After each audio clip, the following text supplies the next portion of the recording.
Finally wait खत्म हुआ है। एसएसबी ने हेड कांस्टेबल मिनिस्ट्रियल भर्ती के लिए ये लिखित परीक्षा यानी कि रिटन एग्जाम सीबीटी के लिए डेट्स भी अनाउंस कर दी है।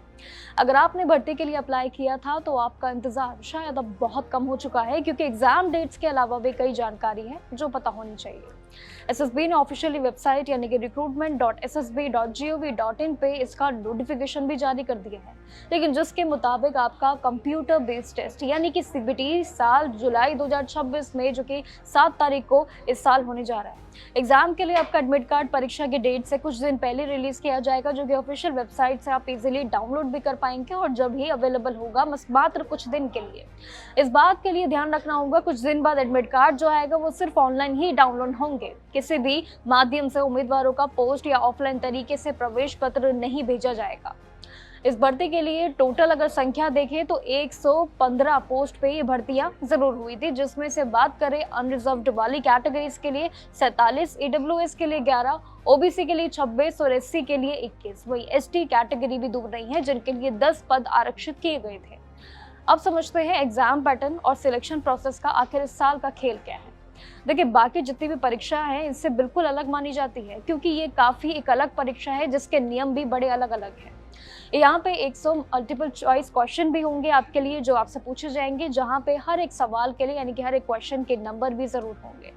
इसमें 4 सेक्शन डिवाइड होते हैं: जनरल नॉलेज, मैथमेटिक्स, रीजनिंग और साथ ही जनरल हिंदी। ये 4 ऐसे पड़ाव होते हैं, 4 ऐसे सब्जेक्ट होते हैं जिसमें इंग्लिश भी शामिल होता है। लेकिन हर एक सेक्शन के भारी अगर वेटेज देखें तो इसमें सवाल अलग अलग तरीके से पूछे जाते हैं। इस एग्जाम की सबसे खास बात यही है कि इसकी मल्टी स्टेज यानी कि टेक्निकल पैटर्न है, बल्कि इस परीक्षा की विशेषताएं भी अलग है। इसमें सिर्फ जनरल स्टडीज ही नहीं होते हैं, बल्कि एग्जाम के 2 पार्ट्स भी इंक्लूड होते हैं। पार्ट 1 में यहाँ पे मार्क्स के लिए जीके और साथ ही मैथ्स, रीजनिंग और लैंग्वेज का खेल बड़ा अलग होता है। इसमें सवाल पूछे जाते हैं 25-25। वहीं अगर बात करें पूरे दूसरे पैटर्न की, तो यहाँ भी मार्क्स होते हैं जिसमें आपके चुने हुए ट्रेड या पोस्ट के हिसाब से, जैसे कि आपके कम्युनिकेशन, आपके इलेक्ट्रीशियन से जुड़े हुए जो आपके पद अनुसार हैं, उनसे जुड़े हुए टेक्निकल और प्रैक्टिकल सवाल यहाँ पे पूछे जाते हैं। इसी के साथ ही परीक्षा की और बातों पे बात करें तो यहाँ पे क्लियर ये भी हो जाता है कि आपका फिजिकल टेस्ट यानी कि पीईटी और पीएसटी, जो 2 बड़े पड़ाव हैं, इनसे आपको गुजरना होता है। उम्मीदवारों को एक पॉइंट भी यहाँ पे कई किलोमीटर की दौड़ के हिसाब से चुननी होती है, जो एक बड़े टारगेट आपको पता ही होते हैं फिजिकल के, वही यहाँ पे रुकते हैं। वही लिखित परीक्षा के बाद अगर हम देखें तो आपका सीधा डॉक्यूमेंटेशन वेरिफिकेशन नहीं होगा, बल्कि इसके बाद आपको और पड़ाव पार करने होंगे, स्किल और टाइपिंग टेस्ट के भी। इंग्लिश में 35 वर्ड्स पर मिनट और साथ ही हिंदी में भी 30 वर्ड्स पर मिनट का ये पूरा टाइपिंग स्पीड का खेल होता है, जो सबसे बड़ी परीक्षाओं में से एक होता है।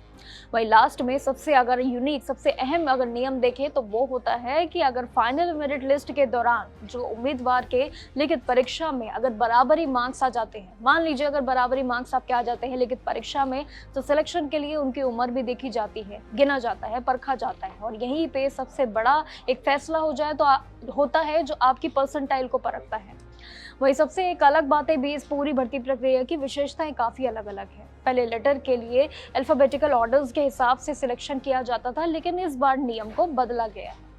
उम्मीदवार इन सभी स्टेजेस को पार भी कर सकेंगे और साथ ही अगले जो कि फाइनल ज्वाइनिंग भी उनको दे दी जाएगी, लेकिन इसके लिए जरूरी है कि इस पूरी प्रक्रिया के लिए जो बड़े बड़े पड़ाव है, 3 से 4 चरण, उनको बस आपने कंप्लीट करना होता है। इसीलिए शायद इस परीक्षा को काफी यूनिक माना जाता है, और इसके लिए एग्जाम डेट्स भी आ चुके हैं, जिसकी डेट्स मैंने आपको बता दी है।